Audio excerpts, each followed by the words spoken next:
This is the Power Producers Podcast, where we are refining and redefining the sales game. Rule number one is you have to believe in yourself. You're the only one who doesn't think you belong in this appointment. The prospect has already validated your existence by scheduling time with you. Get it through your head you belong here, go in there, crush it, and close the deal. A place where sales professionals can come to learn from other sales professionals and thought leaders that have mastered their craft. The difference between a good salesperson and a best-in-class salesperson is only 2 minutes. By spending an extra 2 minutes on what you might think is a mundane task in the sales game, you separate yourselves from the pack, you grow your book of business, you close more deals, and you retain your accounts. As well as their peers who are still striving for perfection to achieve their why. I have a wife and 4 kids. Failure is not an option. Real sales professionals, real stories, real results. Are you ready to feel the power? What's up, everybody? Welcome to the Power Producers Podcast, where we are refining and redefining the sales game. Today, we are bringing you nothing but hot energy. What in the world is on your head? The berry. The turnberry. Got it. Okay. Well, you know, the camouflage is actually doing its job in camouflaging the letters, so you can't read what the hat says. No, it's the sun. Woo. Yeah, Well, anyhow, whatever. You're not the high energy guest, which is painfully obvious at this point. But Whatever, we've dude. got Mr. Dillon Reed from Wunderite with us. What's up, Dillon? What's up, man? What's up, guys? How's it going? Good to be here. We're in full Key West swing, man. I've got a massive shipping operation going on out of the Valrico office here. Got a ton of gear going out, I'll say, and a lot of people are going to get packages probably Monday of next week, and be pleasantly surprised to know there's only 2.5 weeks left until they visit Paradise. Yeah, man. We're super excited. I'm excited to go full Jack Sparrow on the treasure chest man. when it comes in, man. I'm now in there. Big verdict for Jack Sparrow I'm gonna see a yesterday. treasure map. I want to pop it up. You'll always remember this is the time that you almost captured Captain Jack Sparrow. I mean, how many memes are out there at this point? He's still getting away, Sucks even right today. now, Kyle, more than anything. What's that? Because I've got a few fact that- things. The fact that I'm sipping my lunch out of a Simon Severino coffee mug. My lunch was bone broth because apparently we're going on a 5-day bone broth cleanse to get ready for Key West. Oh, good. Yeah, that should I'm help. halfway through day number 1. I feel awesome. That's bone broth is an interesting thing. It's first It's of all not just just bone broth. It's not just that. oh okay. No, you have to have your 3 lemon drinks spaced out across the day to make sure that it gives you your. You guys are a bunch of energy hippies, man. And then I just had you know, I just had about 23 Chick-fil-A nuggets in a 7-minute span because I was rushing to get back to get on the pod. So We you got to can the point take with you can Chick-fil-A. take your bone broth and your lemon squeezes and yeah, well, it's fine. I will tell you this. We got to the point with Chick-fil-A where we just started ordering the party platter because it doesn't make sense to order individual meals. I ordered a 30 rack for for us and some fries and call it a day. You and Nash just freaking hammering Chick-fil-A. No, he's actually passed out right now, thank God. That sounds about right. Well, anyhow, we do have a high-powered guest, high energy. This guy follows up with people before they even take a demo. I mean, I don't know what to say about Dillon. You know, he is the guy at Wunderite. Him and his partners in crime, Mr. Danny Lawrence and Greg McCammon and Peter McDonald, are all good dudes. They have a great product. We've had Peter on before to talk about it, but it's been a little bit. And as we're heading into Key West, I wanted to bring Dillon on, man, because Dillon has a different view of Wunderite maybe than, I don't know, I guess Peter was an agent too, right? So that led him to realize what the need was. But why don't you, Dillon, as Scott Howe would say, jump in the DeLorean, man. Why don't you just take us into the time machine for a second and give us the overview on who Dillon Reed is, and then we'll just start talking InsurTech like fiends. Let's do it. I'm excited to be here. I mean, my background in sales has been Dude, I think since I was 16, I knew I wanted to go into sales. I mean, in college, I studied economics, of course, but I wanted a worldlier perspective of life. But yeah, I mean, I did a top 10 sales internship in the nation when I was 19. Sold everything from remodeling products for Anderson, door to door, collecting $40,000 checks, one call close on the spot. Eventually found my dream job. I was working in the surf industry, worked for O'Neill, helped pioneer Stance, which is a sock and underwear brand everybody knows. They've got big partnerships all across the U.S. Broke large accounts there, won Rep of the Year for the entire nation, and somehow found my way into insurance, like most people say. I think a little bit of prior to me joining, I was recruited to join, large direct writer, had sales experience, went in, found a ton of success. And then I'd say what my success there was I had a personal experience with insurance, or my father passed away, wasn't enough life insurance. It hit hard at home for me, and I'd say that's what led into my success when I worked in insurance. Ultimately, in being there, I found that I think there's a lot of opportunity for the tools that retail agents use today. I was really excited to pioneer that. I think it's one of the last frontiers that doesn't have great tooling, like compared to other industries, like a lot of people say. I agree. I don't think millennials have the proper tooling. I think there's like a lot of gaps that cause people to not want to get into insurance, and that you can have a lot of people retiring here soon. So I see a huge opportunity in what's going to happen when all the baby boomers retire and all our generations coming up into the game. So found my way to messaging Peter and Joe on LinkedIn. It ended up how I got at Wunderite. I messaged them on LinkedIn. I started following InsurTechs. I was seeing what they were doing. Peter posted about raising around, and like today, I'm still doing. I sent him a message on LinkedIn. Hey, I want to work for you. I think he's pretty skeptical from the start. Usually, like software companies like to hire people from software backgrounds, and that's like your biggest factor if you want to get into software. Is they're going to say, what's your experience in software? Like, have you been an SDR? Have you been a BDR? Do you that stuff follow doesn't Brian matter. Burns on LinkedIn? When you come from like I don't think Brian so, Burns, but now I'm Brian going Burns, to. Josh What's he Braun, saying? They're like sales gurus that talk to the software industry. Nah. Burns is massive, man. Like, Yeah. So Josh Braun, he's a lot of them. If you get an email he's the from guy me who at some walks point, it may around be with the mirrored off selfie of Josh stick all the Braun, time. what he shares Or- on LinkedIn. To your point, Yeah, he just puts so or I much think content Burns out there. either walks around with a selfie stick, or he's got like an animated background and makes it look like he's walking around his neighborhood all the time. Dude, I know who you're talking about now. He's good. You know what I like about him? His quick. nuggets are quick, and like I can get something both of those really guys fast. are really good LinkedIn follows, man. So here's my question: you were at Stance. Why did you ever leave? Like, was there like bad blood there, or I mean, do I need to put out an official power producers boycott of Stance products because they have beef with Dillon, or what's the deal? No, dude, that product's insane. That company's insane. I wanted to make more money. I was working for an agency that capped what I made. It was a flat rate. I was 1099, 4% commission on what I sold. I ran over a $3 million book for years on a large territory. And my boss used to say, you want to make more, you sell more, but you run out of, when you're in a territory, you run out of accounts to cultivate and grow. And, you wouldn't kind of give up the reins, where I was his right-hand man. I was like running the shop, basically, like everything. So I found I wanted to make more. So Fair enough. Free market economy, man. I mean, that's what you do, right? So you land at Wunderite. You start looking at InsurTech. What had you intrigued about InsurTech? Because it's a different sale, man. Yeah, probably. It's a much different, in my opinion, at least my perception, the way that most companies attack software sales is much different than how I attack middle market P&C. I wouldn't say that I'm less intense. I would just say I'm patiently intense, if there's such a thing.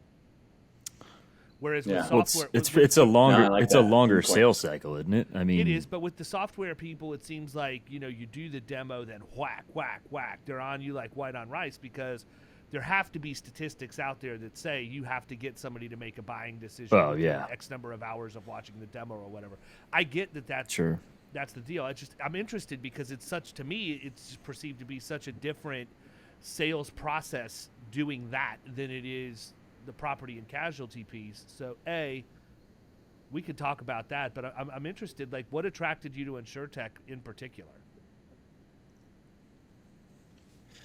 Yeah, what attracted me to InsurTech, I think it was being firsthand in it.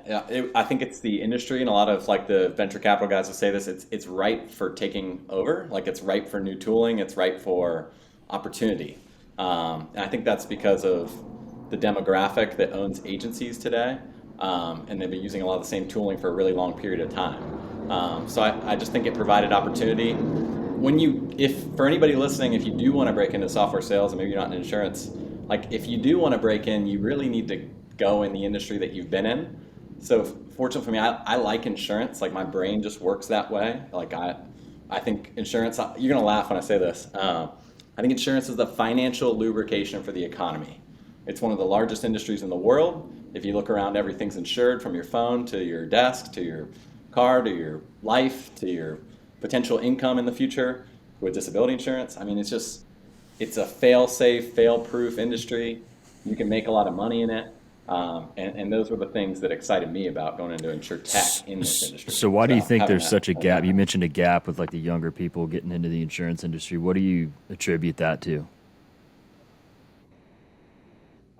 The learning curve, probably biggest thing. I mean, it's like eventually when you learn insurance, I look at everybody who's an insurance agent. It's like, you got basically a PhD in managing risk. You guys know how to insure anything, anywhere. There's specialists in the industry. You guys are, you're the attorneys and the accountants and the doctors of your industry. So I think there's for that reason, it's harder for people to break in, and to be good and to actually steal accounts from people, like you got to be really good, because a lot of people have been on these accounts for a long time. Yeah, I agree with that. I think I would also add in there too, not to interrupt you, Dave, but I just think that I just feel like it's never talked about. And yesterday when we were on the pod, it kind of got brought up, but like you go through high school and college and no one talks about insurance. Like it's not, I mean, you just know that it's something you need to have. And you see like a commercial for State Farm when you're watching the NBA finals, or you see the lizard like across your screen, and you don't really know anything about it until you either land there. Because I mean, there's not a ton of people who wake up and like, you know what, I want to be an insurance agent. No, but I'll tell you what, Jake from State Farm must be knocking down some bank, because he's rocking Balenciagas every time I see him on TV. Yeah. Can we talk about how furious the first Jake from State Farm probably is? I mean, they're just like, all right, you had like a super popular commercial, but we're just going to get rid of you and go with a different Jake. Yeah. Like the original one was like the opposite of this Jake. And not only are we going to do that, we're going to put him in commercials with super famous athletes. Yeah, the first Jake from State Farm was the guy that was on the other end of the phone when the wife woke up in the middle of the night khakis. and came down the stairs. Yeah. Correct. What are you wearing? Classic. But anyhow, yeah, I think that's got something to do with it too, man. I mean, it's like we're not educated on anything insurance related coming up unless you have someone in your family that's close to you that can do that for you.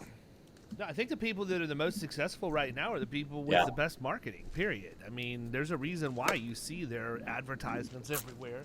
They've created crazy brands. Flow is synonymous with progressive.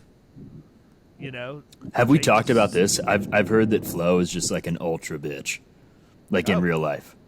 Like I heard a story that she was like ordering from a food truck, and her assistant was ordering it for her while she's just standing there next to the assistant, and the person taking the order was like, "I'm sorry, did you want whatever on that?" And she like wouldn't answer them and directed them to speak through the assistant. That's fantastic. I need an assistant like that. Yeah, like, don't we I just all? want to go hang out at food trucks now. But I'm like, Flo, you're not cool enough for that. You're not hot enough for that, and you're definitely not famous enough for that. Yeah, no. Like at best, Flo's a stunt. She's an extra. Yeah. Oh, for sure. In any other kind of acting, like right. whatever. So, I mean, that's the thing, though. You have to understand, we get frustrated as agents when we see stuff where people aren't covered correctly or they're buying low limits and all of that. But at the end of the day, that is their best shot of getting educated on what to expect in the insurance journey if they're not willing to sit down and listen to what an independent has to say. It's how much can I learn online or from a TV commercial or whatever else, and then I'm going to call and I'm going to talk to this person that's in a call center for all practical purposes, and I'm going to trust that they have my best interests in mind just like I do. Guess what? Right. In most cases, they don't. They're just worried about selling the policy, period. And before I get pushback from people who work in those call centers, put a minimum on the limits you're willing to sell to people, and we won't have the conversation anymore. But until I quit seeing 10-20-10 or 25-50 walk in the front door looking for quotes, I'm sorry, there's nothing to talk about. You don't have people. Somebody's got to be telling them that's okay. Yeah. You know?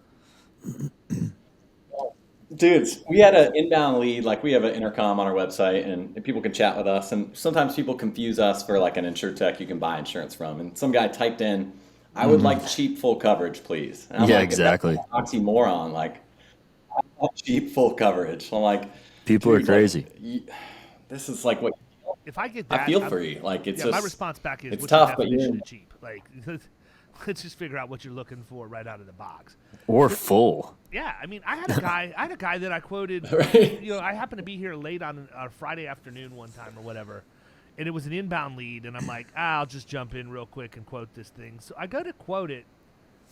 It was literally like $7 difference than what he was paying, but like double the coverage. He was at 50, 100, and I don't quote less than 100, 300, 100.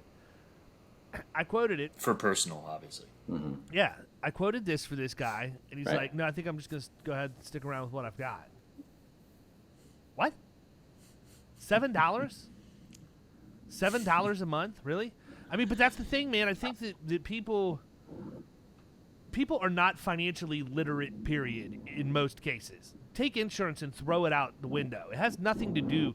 I mean, insurance certainly being in the financial services segment of the economy, it falls into that mix. But it blows my mind how many people don't know how to use a debit card initially to go to the ATM and get cash out. I mean, there's coming a time where that's not even going to be a thing anymore with everybody who is doing, Zelle and Venmo and all of the other stuff.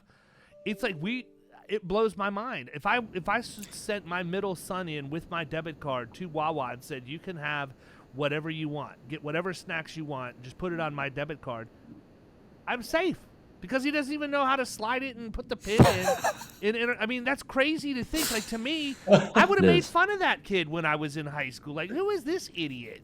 Can't even use a debit card. Well, so how that's about and filling that's up their that's car with gas the first time. Most kids don't know how gas works. Like how it works at the gas station. That's nuts. even in high school, you don't ever learn, or unless you go to college to learn about finance, like you don't learn those things in high school. You don't learn anything even about in college taxes. you don't. No, I mean, in what I learned in college, college was how to like manage my time and how to relate with different people. Like that's what I learned in college. I couldn't tell you anything from business calc. No, the financial stuff you learn is all 100% business related, right? Right. Like if you were to go, and let me be very clear, this is not a knock on anybody growing up in this generation. It's not your fault that we have a horrible education system to teach people personal finance. You're just going to be a product of that system. But I mean, it's crazy, man. Like the average person right now graduating from high school, probably even the majority graduating from college, don't even understand like what a check register is. I was just going to say they've never seen a checkbook. They've never learned how to do that. No. Yeah. I think that's what I said right before we got zapped out of here is like no kids going through high school have any idea how to balance a checkbook or have even seen one.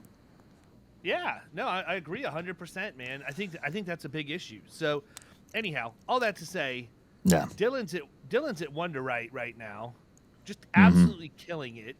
You know, I get nothing but positive feedback from everybody I know that uses Wunderite, talking about what a great product it is, how much time it saves them.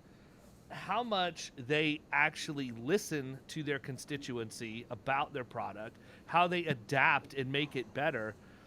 That's got to be refreshing, man.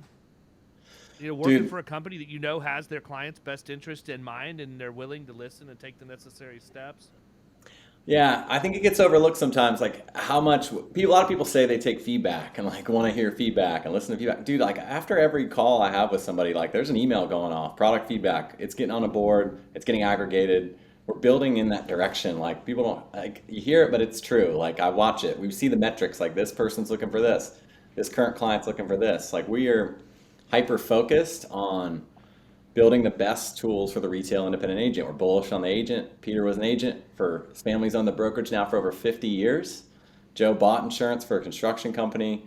They're some of the best and smartest dudes I've ever worked for. Learned so much every single day. There's a testament to the team that we have here, and the people that are signing on today, people that are using it today are great clients. So what's your favorite part about Wunderite and the move that you've made? Man, the favorite part about it is talking to all these different people all across the nation. I mean, I've probably had over 1,000 conversations, good conversations with independent agency owners all across the U.S. And you get an eclectic mix of people from New York or Florida or Texas or Washington State, Colorado, California. They're all different. Like in some ways, everybody's experiencing a lot of the same problems today. But it's the wild, wild west. I think I'm stealing that one from Nick Ayers. Like the process and what we're solving for there's no defined workflow for it today. It's being done all sorts of different which ways and places. And understandably, because your insureds are also different. I know every insured is completely different. But the most common things we're hearing today, like what are people trying to solve for that we solve for is I think the bigger problem is the hiring of good people and like finding the talent to bring into your agency.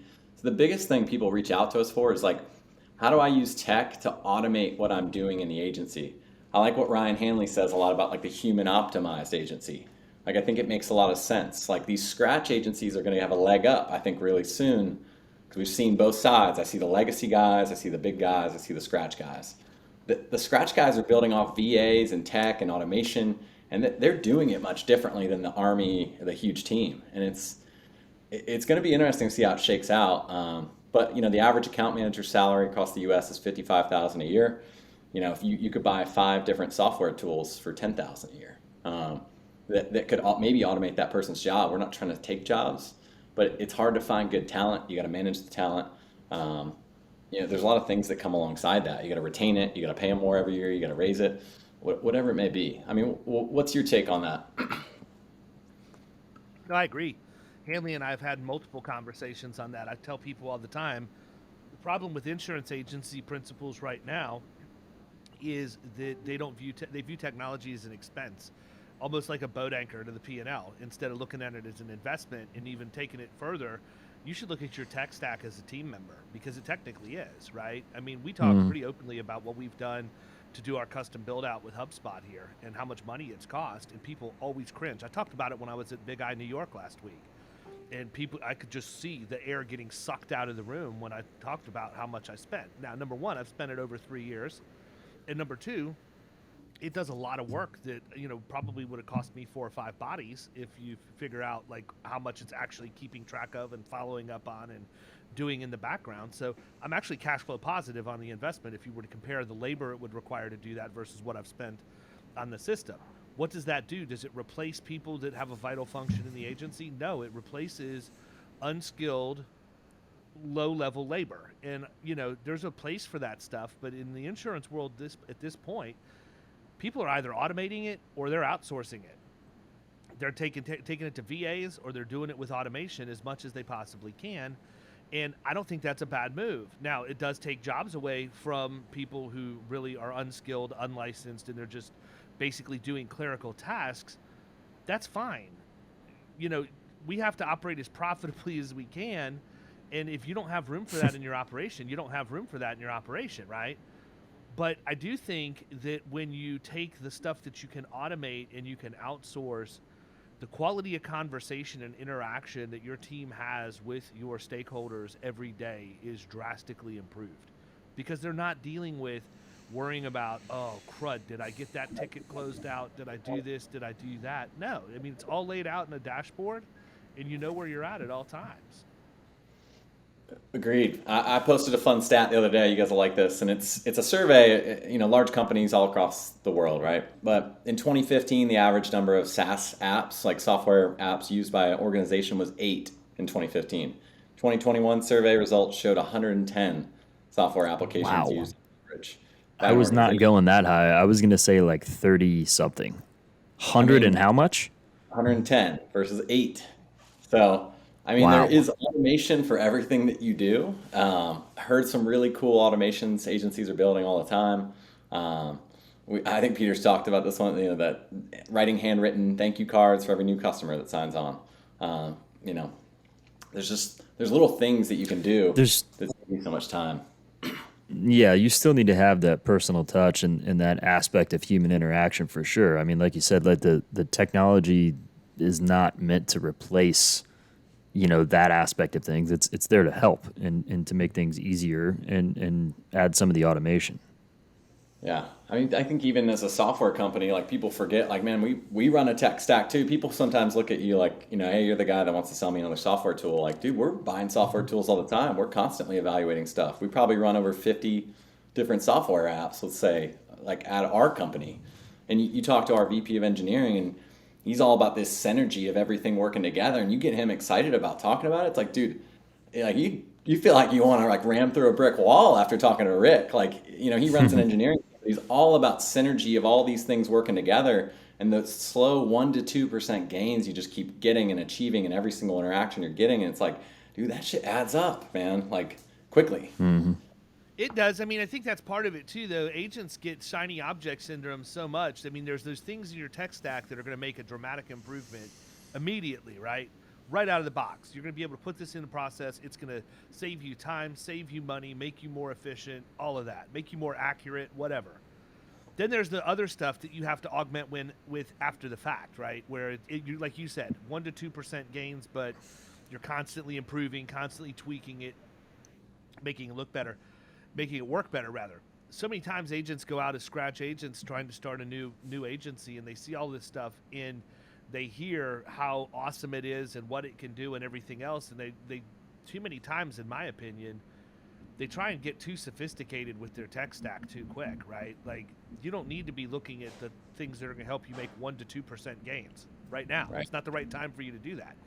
Like, that's like worrying about a little strawberry that you have on your forearm, when you have a gash in your, femoral artery, and not trying to take care of it. It's stupid, right?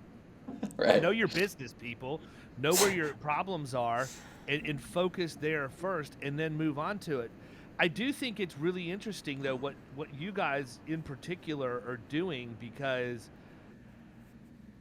I look at things that will make a difference in our agency specifically over the course of the next 12 to 18 months, and Wunderite is one of those. And it's because one of the reasons let me take a step back.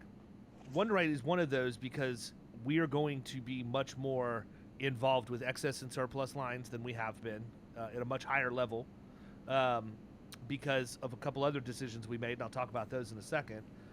But the other one is, Philadelphia, man. We're working with Philly now. And, that's all you have to say to anybody who's ever filled out a Philly supplemental. So if we're going to be driving critical mass through Philly, through the verticals we're in the process of building out with them, I've got to have the tool, man. There's just no way. I'm not gonna be able to deal with all of the constant paperwork of supplemental applications. So those are two really big reasons. I've talked about it before. I'm gonna talk about it again. Not a big fan of excess and surplus lines. Not a big fan of agency bill in the agency. That's always been something that drives me nuts because it's something that has to be kept track of, and I don't like having to. It's just too much ins and outs. I got burnt early, but when we brought in IPFS last September, that game has changed dramatically. Yeah. Dramatically, because we're at a point now with total pay where we don't have to worry about agency bill anymore, and so that makes me much more likely to go after excess and surplus lines. For those of you listening to this and thinking I'm being a wuss about it, let me explain the difference of what we're dealing with here. We're not dealing with $3,000 ENS accounts. I'm talking about stuff that's a couple $100,000 that, quite frankly, I'm not comfortable having sit in my bank account. With everything that's going on right now with cybersecurity. There's just too much that can happen. Look, we ran one at the beginning of April, late part of March. We ran a finance agreement through IPFS for $1 million.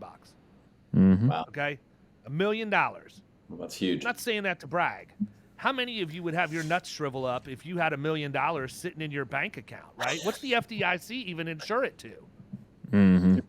500,000? I What don't happens know. above that? I really don't know the answer to that question. I don't know. I But- was never taught that in high school.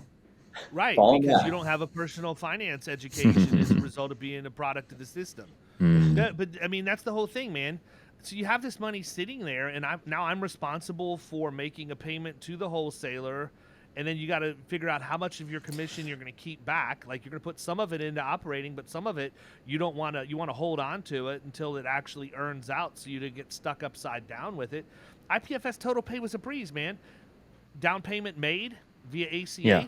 They finance the rest. IPFS pays the wholesaler. They send me back my commission 3 days later. All I'm accounting for is commission at this point, and I'm happy as a lark at that point. But to me, that was the first thing, right? Figure out how we can make that process seamless so that we can go out and write more of it. Now now that we're having those opportunities and we're not as concerned about writing it, now we have to have Wunderite in the agency to make that work.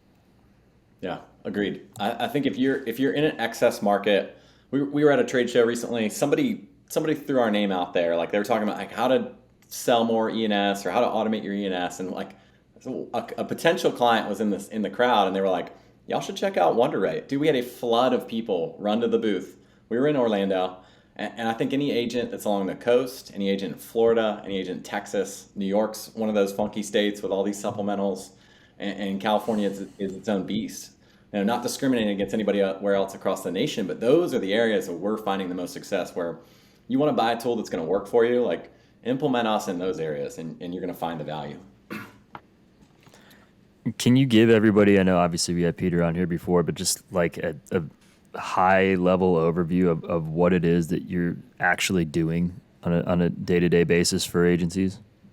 Yeah, 100%. Appreciate the opportunity. I think we're digitizing one of the last frontiers that's left in the insurance industry. Like I like to throw out an old paper handwritten application from the World War II era when I'm about to talk to somebody, just to put them in the right perspective of like, hey, what are we doing here? It'd be shocking if I walk into most agencies across the U.S., I'm going to find a handwritten app somewhere. And that's okay. It's going to be a long road. It's hard. Change management is the hardest part about any of these processes. It is actually getting people to change and adopt and do. We could go on a different topic there, but at a high level, what we do is I like to think of us as a combination of Dropbox, DocuSign, and then a proprietary applications tool for supplementals and custom forms, all combined into one. You're going to transact new business and renewal apps, signatures, and transfer files securely in one place with your insureds from any device.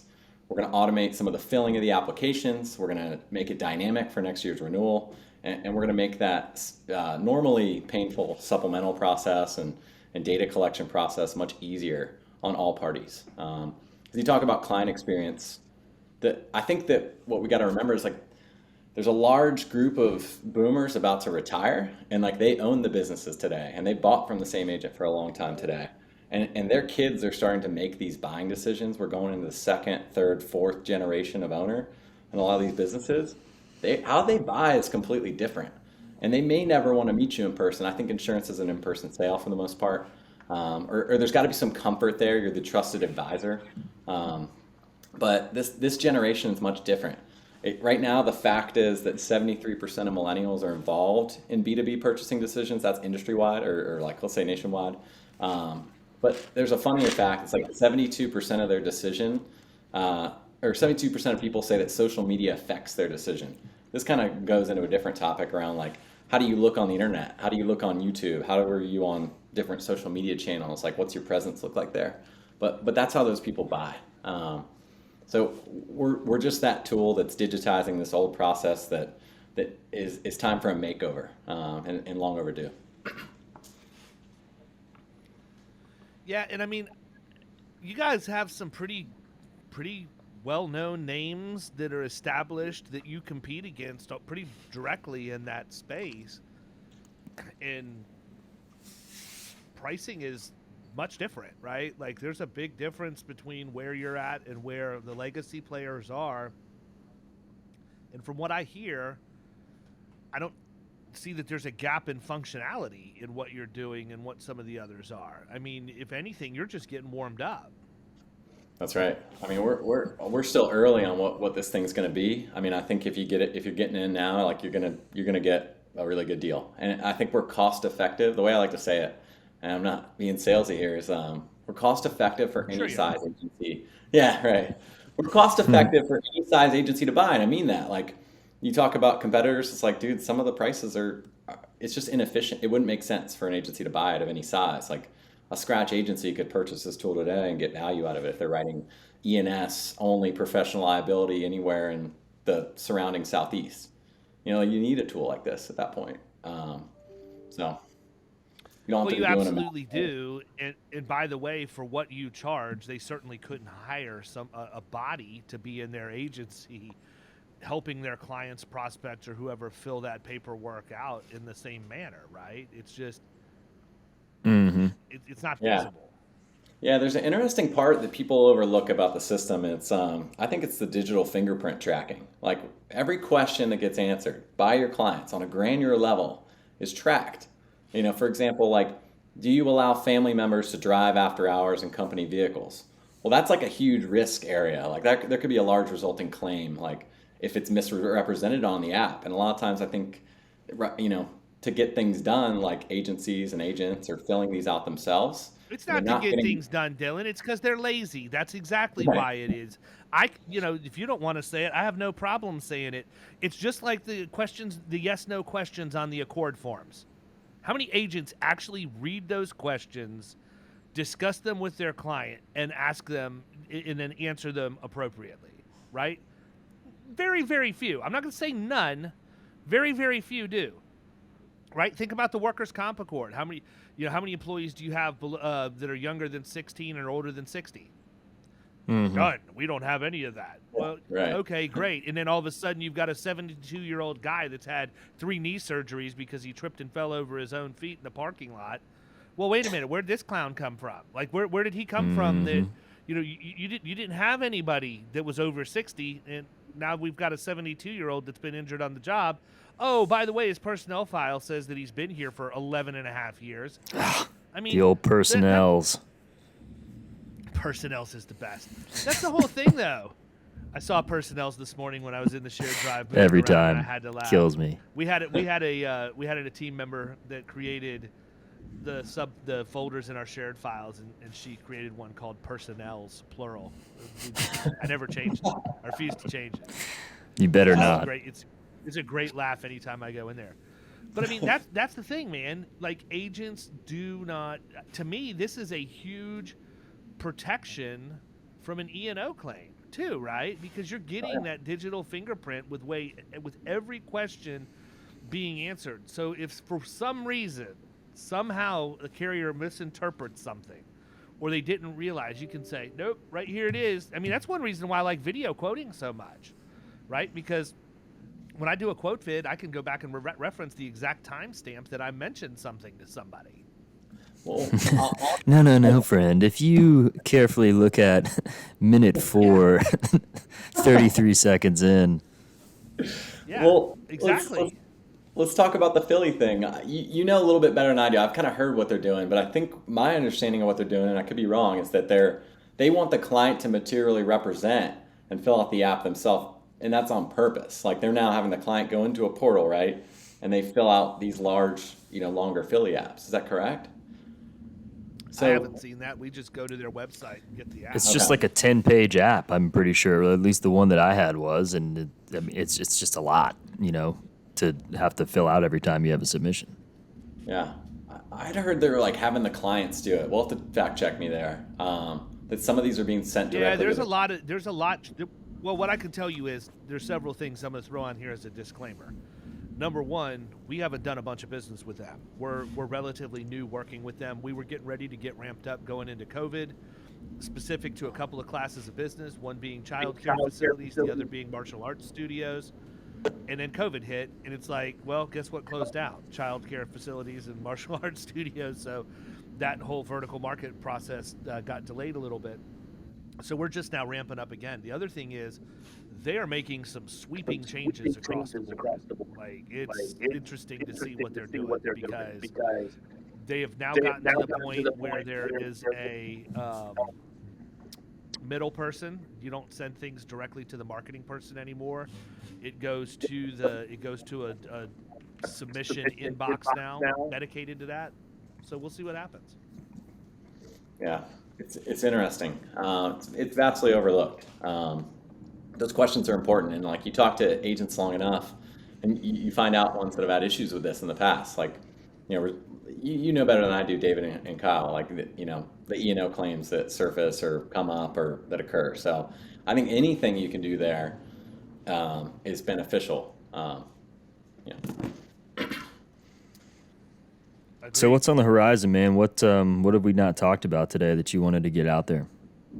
No, I think we're excited to go to Key West with you guys. I'm fired up. Yeah. Tickets are booked. I want to hear more about. I hope so. It's 2 weeks away. I need my Viper sunglasses and my full-on mohawk. But want to hear more about that. We're just going to continue to build in the direction that we hear feedback from our customers on and from our prospective customers, and we're going to continue to build the best tools in the industry in that direction. There's a roadmap, but there's nothing.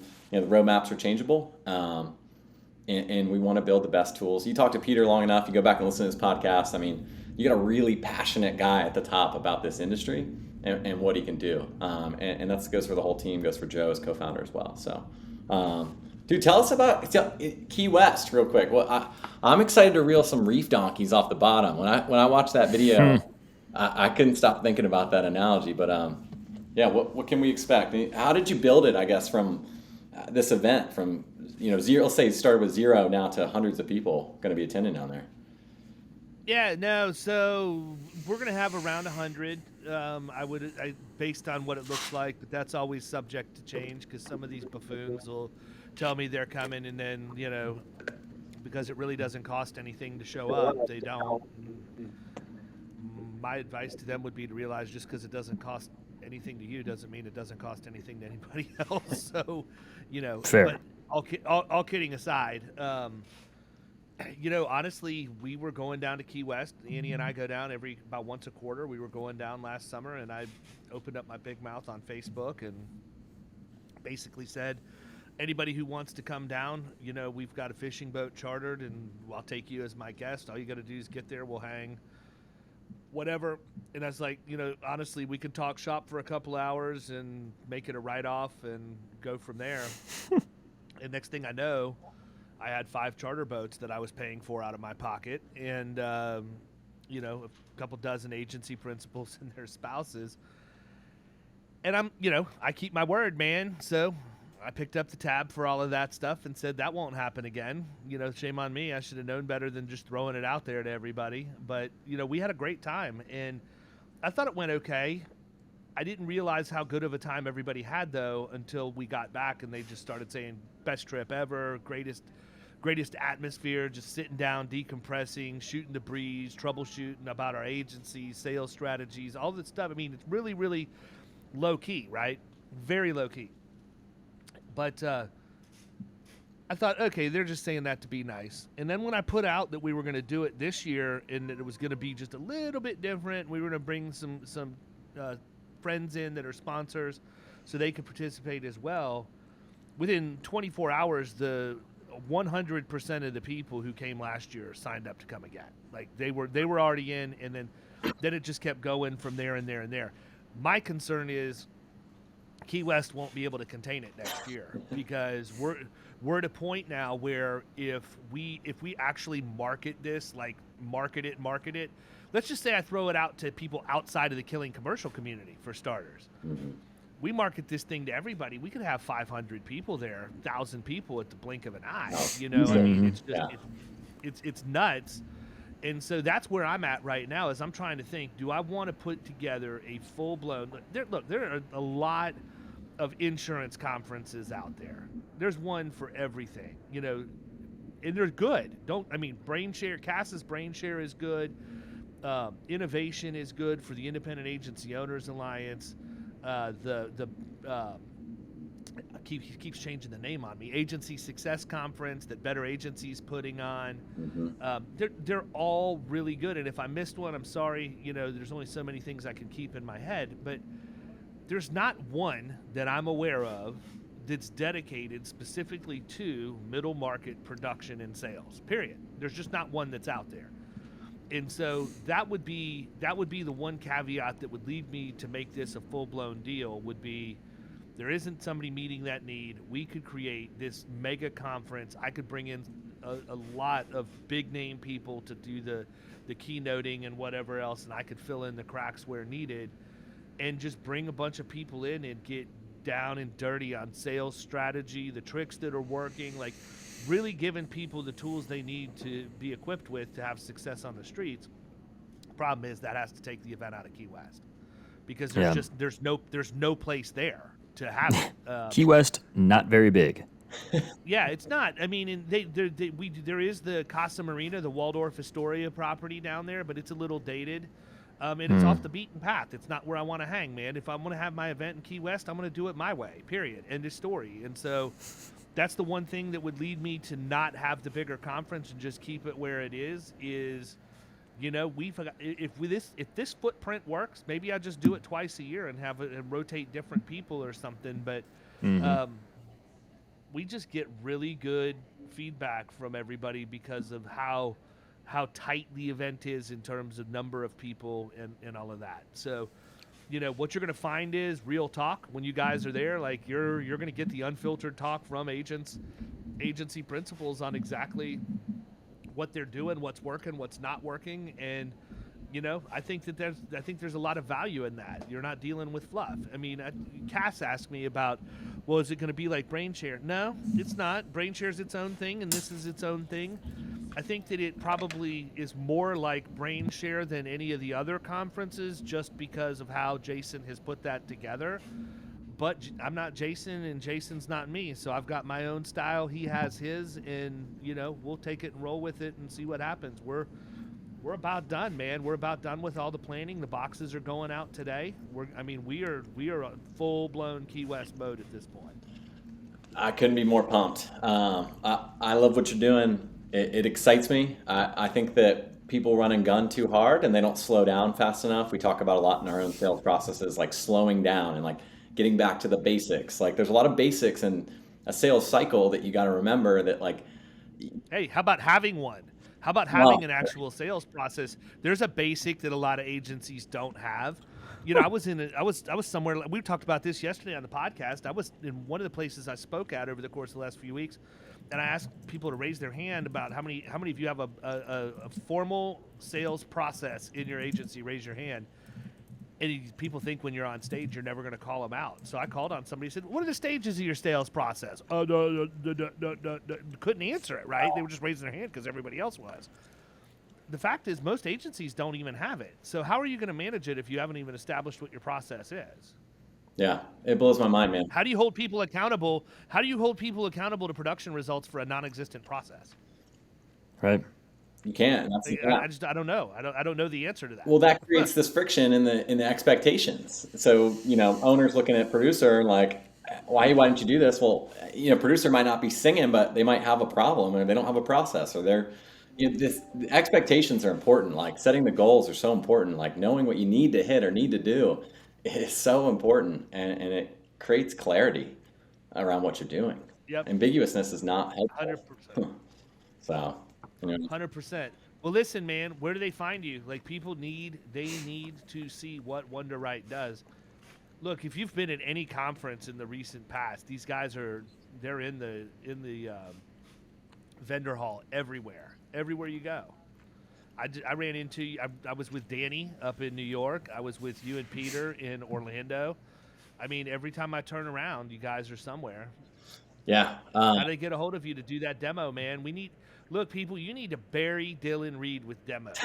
Make him just crush him. I'm getting off here to do a demo right after this, and had one right before this. I mean, it is nonstop. They can find us at trade shows. We're doing the FAIA show. Prior to the Key West event, we're doing the LAIA show as well. We'll be at trade shows. Dillon at Wunderite.com, DILLON. Request a demo on our site. It routes to the proper rep in the proper state. Help there lead the team. So anything comes up, you can hit me directly. I'm on LinkedIn. I'm chatting with a lot of people on LinkedIn. Very active on LinkedIn, and it's all about understanding what you're doing today and seeing if this is a good fit. You're going to get engagement. You got the team that's willing to change and adopt. That's important. And trust me, your clients are willing to change and they are adopt. They're carrying these iPhones around in their pockets or purses every single day. So it's not about the insureds. It is about the internal change management. So. Good deal, people. Cool. Peter McDonald, Dillon Reed, Danny Lawrence, Greg McCammon, the list goes on and on. These are all good people that I know personally. I've broken bread with them. You got to talk to them and let them give you a demo. Let them change the way you do business in your agency with Wunderite. That's a wrap. Now I'm ready to go to Key West. See ya.